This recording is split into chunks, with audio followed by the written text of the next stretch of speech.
Eh bien écoutez, très exactement à midi moins une, sur la place Saint-Pierre, une fumata nera, une fumée noire vient de sortir du tuyau de la cheminée de la chapelle Sixtine. Vous écoutez Et sans aucune 5-4-3-2-1-0. ambiguïté, elle est parfaitement noire, ce qui signifie que les deux premiers tours de scrutin de la matinée au conclave ont été négatifs. Il n'y a pas de pape. Le podcast qui revient sur les grands reportages de François Ponchelet, journaliste radio dans les années Elle est, 70. je le répète, sans aucune ambiguïté. Il y a sur cette place Saint-Pierre une foule absolument considérable. Je pense qu'il y a au moins 50 ou 60 000 personnes, peut-être même plus. Nous sommes David et Arthur, fils et petits-fils de François Ponchelet. Bon là, elle est vraiment noire, il n'y a pas de doute. Hein. Comment? Oh, j'ai même pas l'impression qu'elle soit autre chose que noire, non?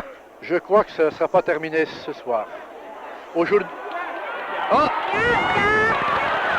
Attention, il se passe quelque chose, il y a une fumée grise qui vient de sortir. Non, ça y est, ça retourne au noir. Dans ce nouveau numéro de 5-4-3-2-1-0, mort du pape François oblige, on va revenir sur une série de reportages assez étonnants de François Ponchelet.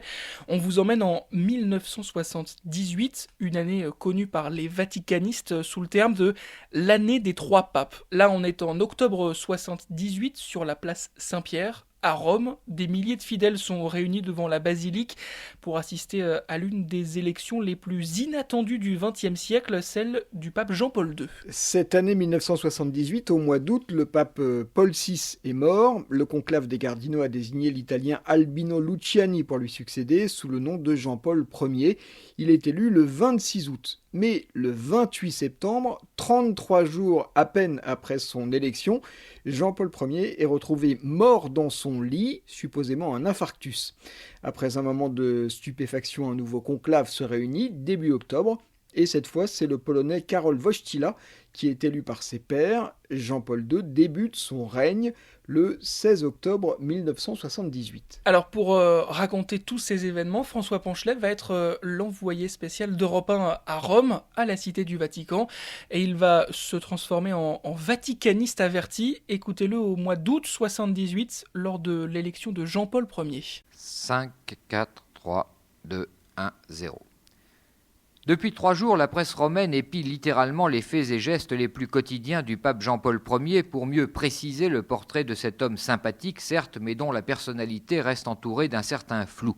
Les vaticanologues les plus distingués s'intéressent notamment au train de vie qu'Albino Luciani, dont la devise de patriarche de Venise était, on le sait, humilité, va imposer au Vatican. À n'en pas douter, ce sera le retour à une certaine austérité, non seulement parce que Jean-Paul Ier aime la simplicité, mais aussi et surtout parce que les caisses de l'État du Vatican ne permettent pas de dépenser sans compter. Vous savez que par tradition, les quelques 3500 employés du Vatican, depuis les gardes suisses jusqu'aux cardinaux de la curie, touchent un mois double quand un pape meurt et un autre mois double quand son successeur est élu. Autrement dit, ce mois-ci, le personnel du Vatican va toucher d'un seul coup 3 mois de salaire. Si l'on sait qu'un cardinal attaché au Saint-Siège gagne environ 4 000 francs par mois, cela fait quand même pour 3 500 personnes une certaine somme à débourser en plus des frais du conclave qui s'élèveraient à environ 50 millions de francs. Voilà pourquoi le ministre des Finances du Vatican, le cardinal américain Marcinkus, a dû emprunter de l'argent à plusieurs grandes banques internationales pour faire face à l'échéance du mois d'août. Cela ne veut pas dire pour autant que le Vatican soit au bord de la faillite. Sa propre banque, l'Institut pour les œuvres de la religion, brasse chaque année plus de 15 000 milliards de francs, l'équivalent du budget italien, argent qui provient en grande partie du denier de Saint-Pierre, dont la moitié est redistribuée aux diocèses les plus déshérités du tiers-monde. De plus, le Vatican a beau être, avec ses 44 km², le plus petit État du globe, il possède un patrimoine immobilier de 15 000 milliards de francs, sans parler de son inestimable patrimoine artistique, mais il est évidemment difficile de vendre le plafond de la chapelle Sixtine avec les fresques de Michel-Ange. Donc cette année 78 va coûter cher en mois double au Vatican. L'une des particularités du pape Jean-Paul II, outre qu'il est polonais, c'est qu'il est polyglotte. Il parle entre autres le français. Vous êtes très soucieux de la liberté de l'information et de l'expression. Vous avez raison. Estimez-vous heureux d'en bénéficier. Utilisez bien cette liberté pour cerner de plus près la vérité et initier vos lecteurs, vos auditeurs ou téléspectateurs à ce qui est vrai et noble. Quand vous faites un reportage sur la vie et l'activité de l'Église, cherchez encore davantage à saisir les motivations authentiques, profondes, spirituelles, de la pensée et de l'action de l'Église. Alors pour parler un petit peu de la petite histoire dans la grande, je me souviens du matin de septembre 78 où le téléphone sonne dans notre maison à Ville d'Avray. Il doit être 8h du matin, mon père encore au lit récupère le téléphone, c'est Europe 1, et on l'entend juste dire « Arrête tes conneries, c'est une blague ». Eh ben non, c'est pas une blague, Jean-Paul Ier a été retrouvé mort au petit matin, et Europe lui demande donc de toute urgence de partir à Rome, ou plutôt de repartir. Mais voilà, cette année 78, il enchaîne les reportages partout dans le monde, et notre mère, Françoise, en a carrément ras-le-bol de gérer la maisonnée. Sophie a 14 ans, Isabelle 13 et moi 8. Je suppose que mon père dit alors à ses patrons d'Europe que ça coince un peu à la maison. Et eux disent, qu'à cela ne tienne, on les fait venir avec toi à Rome, on leur paye le train et une deuxième chambre d'hôtel. Et nous voilà donc partis quelques jours après lui pour le rejoindre à Rome en train de nuit. Et là, c'est un souvenir assez dingue qui raconte sans doute cette époque. Nous sommes tous les quatre dans un compartiment, il fait nuit, Isabelle et Sophie se sont nichées là-haut dans les paniers à bagages, ma mère est allongée sur une banquette et moi sur celle d'en face, la lumière est éteinte, le train s'arrête dans une gare et quelques instants après, un type entre rapidement dans notre compartiment, il s'assoit visiblement à côté de ma mère qui du coup se redresse. Quelques minutes passent et j'entends des bruits bizarres, une agitation pas tout à fait normale. Et là j'entends ma mère dire « Oh, basta !» et mettre un coup au type qui sort du compartiment sans demander son reste. Elle venait tout simplement d'être agressée par un Italien et elle nous a expliqué ensuite que « basta » était le seul mot qu'elle connaissait. Alors vous arrivez finalement tous ensemble à Rome et François Ponchelet continue à envoyer des papiers pour raconter le conclave. Le 16 octobre, quelques heures après l'élection de Jean-Paul II, il dresse un portrait enthousiaste du nouveau souverain pontife. 5, 4, 3, 2, 1, 0. Les Romains ont déjà trouvé un surnom à Jean-Paul II, ils l'appellent il furbo, ce qui en italien ne veut pas dire le fourbe, mais le malin, et dans l'esprit romain c'est un compliment. Le style Jean-Paul II passe bien, tellement bien qu'on dit déjà de lui, non sans une certaine ingratitude, qu'il est plus italien qu'Albino Luciani. Il est vrai que le personnage joue admirablement de ses multiples facettes. Il est souriant mais pas trop, mystique mais juste ce qu'il faut, séducteur mais sans excès, ferme mais sans rigidité. Comme me le disait hier un diplomate accrédité au Vatican, ce pape domine sa fonction, il sait ce qu'il veut et il fait ce qu'il faut pour l'obtenir, c'est net, c'est franc, c'est carré. Exemple, mardi, lendemain de son élection, on dit à Jean-Paul II que les Romains ont du mal à avaler la pilule du pape étranger. L'après-midi même, il descend dans la rue, visite les malades, embrasse les enfants, salue la foule, debout, dans une luxueuse décapotable, comme un candidat à la présidence des États-Unis. L'opération séduction est réussie à 200%. Mercredi, c'est au tour du Sacré Collège de subir le charme de Jean-Paul II. Il sait que son élection n'a pas fait l'unanimité. Sans détour, dans le langage direct qui est le sien, il rend hommage au grand courage des cardinaux qui lui ont fait confiance à lui, le Polonais. Et il ajoute habilement « Je compte sur vous, je suis le patron, mais vive la collégialité, vive le partage des tâches de l'Église. » Là encore, opération réussie. Hier enfin, devant le corps diplomatique, même langage, même succès, il parle à la première personne, je veux de bonnes relations avec tous les pays, il n'appartient pas au Vatican de juger tel ou tel régime, ce n'est pas notre affaire, mais partout, sous-entendu à commencer par la Pologne, les chrétiens doivent jouir de la liberté de culte. C'est clair, Jean-Paul II va droit au but, son tempérament de sportif n'est donc pas une légende. Il a commencé son pontificat au pas de charge, et pour maintenir la forme, il a d'ailleurs demandé qu'on aménage dans les jardins du Vatican un sentier de course champêtre, autrement dit un parcours de crosse, et un terrain de volley-ball. Dès son réveil, à 5h du matin, il y fera des exercices physiques avant même de dire sa messe. Cité du Vatican, François Ponchelet, Europe 1. Mais l'élection du Polonais Jean-Paul II, premier pape non-italien de l'ère moderne, passe mal auprès des catholiques romains, Massé, place Saint-Pierre. J'estime en tant qu'italienne, et je connais très profondément les tempéraments italiens, que nous sommes beaucoup plus ouverts à l'humanité de ceux qui ne sont les étrangers. Et je m'excuse, tout particulièrement probablement les Français. Mais je ne suis pas méchante en disant Mais ce ça. pape, vous l'avez quand même adopté. Il vous a plu là quand vous l'avez vu tout à l'heure au balcon? Oui, mais les Italiens sont encore très touchés par... ils ont été très touchés par Jean-Paul Ier. Et ils sont encore très épris de lui. Ils ne l'ont peut-être pas tout de suite... ils ont accepté en tant que pape celui-ci, mais qui a voulu, je ne sais pas si vous l'avez compris, un petit peu donner l'impression de suivre un peu la trace de son prédécesseur. Donc vous êtes un peu déçu que ce soit un pape étranger? Un petit peu, mais pas méchamment. Mais vous pensez que le fait que le pape ne soit pas italien nuira à son efficacité peut-être? Et notamment dans les rapports avec l'État italien? Ça dépend beaucoup de la personnalité du pape, je pense, parce qu'il est possible que ce pape soit humble aussi et tout ça. Mais en fait, il doit être évêque de Rome aussi en même temps. Il doit pas C'est être ça, alors un polonais. évêque de Rome polonais, ça va pas très bien, c'est ça que vous trouvez? Je pense. Donc déception. Un peu. J'aurais été plus contente que ce soit un pape italien. Ce qui est étonnant, c'est sa capacité à s'emparer des sujets très divers qu'il couvre pendant toutes ces années 70. C'est vrai que pour lui, certes élevé dans une famille catholique, mais qui était très largement éloigné de la religion, pour ne pas dire plus, cette manière qu'il a de raconter les arcanes du Vatican, c'est assez incroyable. Il raconte ainsi les secrets du conclave à travers les témoignages des cardinaux français qui y ont participé. 5, 4, 3, 2, 1, 0. Les cardinaux conclavistes risquant l'excommunication s'ils dévoilent les secrets des délibérations de la chapelle Sixtine, il est bien compréhensible qu'ils soient prudents face aux questions toujours indiscrètes des journalistes. Il n'empêche que de déclarations en interview et de commentaires en recoupement, on arrive à se faire une idée non pas des grands secrets, mais des petites histoires du conclave. Ainsi, hier, les cardinaux français Renard, Gouillon, Guyot et Marty nous ont apporté quelques lumières intéressantes au cours d'une conférence de presse qui ne manquait ni de pittoresque ni d'humour. Après l'extrême tension du conclave, ils avaient tous besoin de se détendre, à commencer par Monseigneur Marty lorsqu'il a comparé les deux derniers conclaves. Les deux conclaves n'ont pas été les mêmes. Les bébés ne se ressemblent pas. Ils sont certainement différents.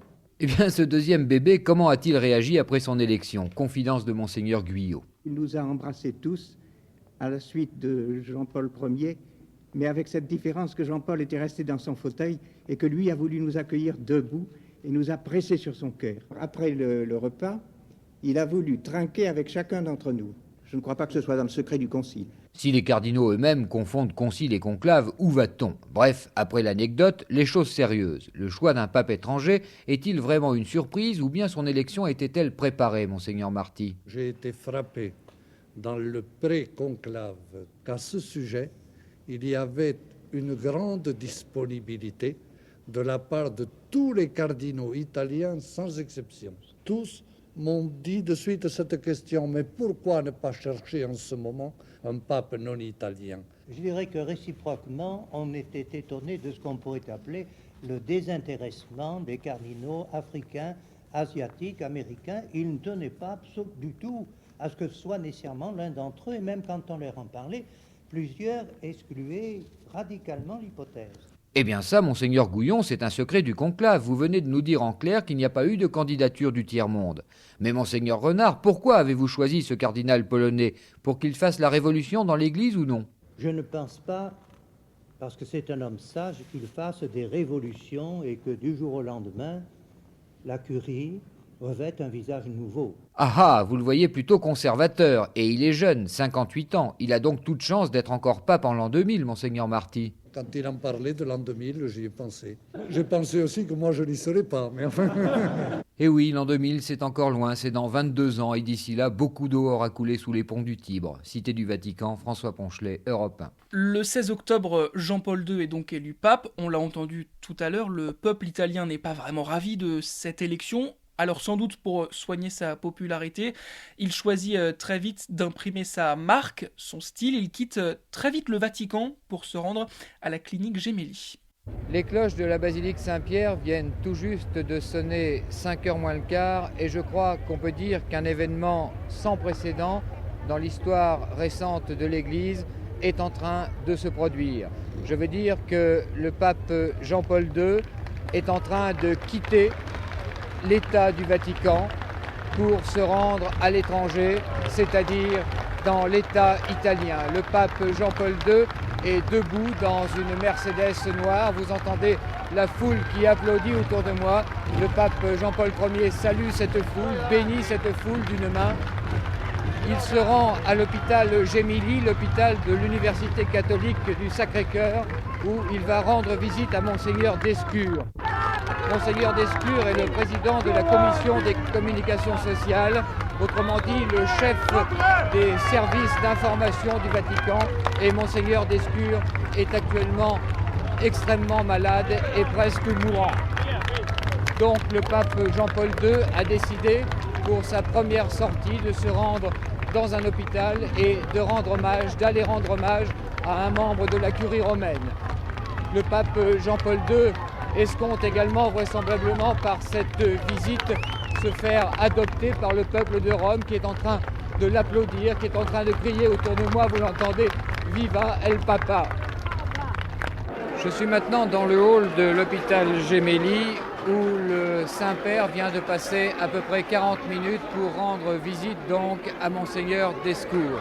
Dans le hall de cet hôpital, il y a des médecins et des infirmières en blouse blanche, il y a des malades en robe de chambre, des malades qui sont en train d'applaudir le Saint-Père. Le Saint-Père qui est entouré bien sûr d'un certain nombre de policiers et de gardes du corps. Le Saint-Père qui lève les bras pour saluer cette foule qui l'applaudit à tout rompre. Il y a naturellement une certaine bousculade. Le Saint-Père est maintenant assis dans sa Mercedes décapotable. Il lève toujours les bras pour saluer la foule. Là, le Saint-Père est en train de serrer les mains d'une petite fille qui est montée sur les épaules de son père pour apercevoir le pape Jean-Paul II. Le pape Jean-Paul II qui certes est venu voir aujourd'hui un malade mourant à l'hôpital Gemelli de Rome, mais qui a aussi profité de cette sortie pour prendre un contact direct avec la population romaine qui appréciera certainement cette intention. Et finalement, c'est ce ton très particulier, ce côté reportage qui est assez étonnant, comme un match de foot. C'est vraiment très vivant. Lui, qui n'était donc pas religieux pour un sou, a gardé une vraie fascination pour la papauté. Je me souviens qu'en 2013, lors de l'élection du pape François, il avait suivi tout ça à la télé et ça continuait encore à le fasciner. C'est ce paradoxe en fait. On avait l'impression qu'il passait d'un truc à un autre, d'un sujet à l'autre, mais non en fait il continuait de suivre et son intérêt demeurait pour les sujets. Alors pour ma part, je me souviens des prégos, de l'Italie, de Rome, des pastas. Et puis il y a cette dernière anecdote, comme le veut la coutume, après son élection, Jean-Paul II reçoit les journalistes qui ont couvert le conclave, ou en tout cas ceux qui étaient sur la place Saint-Pierre, et il reçoit les journalistes français, et là, devant lequel des dizaines de journalistes le pape s'arrête-t-il? Eh bien, devant François Ponchelet. Voilà, et moi, c'est cette image que je garde, celle que je n'ai pas vue d'ailleurs, hein, mais que les autres journalistes nous racontaient en rigolant, celle de mon père et du pape Jean-Paul II, discutant tous les deux dans une église à Rome. 5, 4, 3, 2, 1, 0.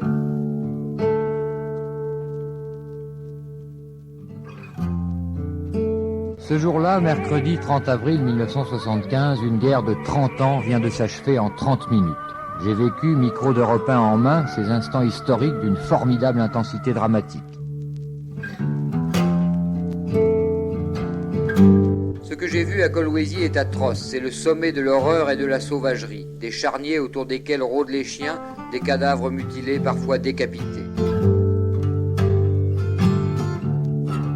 Les cloches de la basilique Saint-Pierre viennent tout juste de sonner 5h moins le quart et je crois qu'on peut dire qu'un événement sans précédent dans l'histoire récente de l'Église est en train de se produire.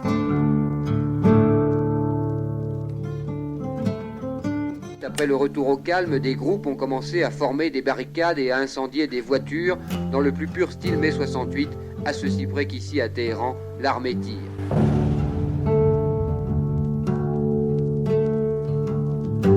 Un char avec le drapeau Viet Cong est actuellement en train de se mettre en position. Le drapeau Viet Cong, rouge et bleu, l'étoile jaune. Ce char est couvert de feuillage. Ce sont les Viet Cong qui arrivent pour recevoir la reddition du général Mine. Maître Badinter, est-ce que l'on peut savoir comment vous avez d'abord ressenti le verdict de la Cour d'assises de Troyes?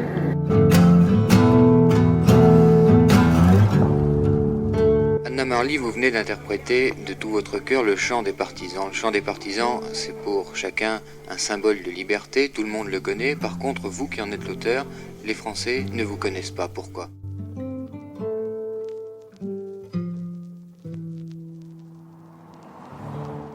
5, 4, 3, 2, 1, 0.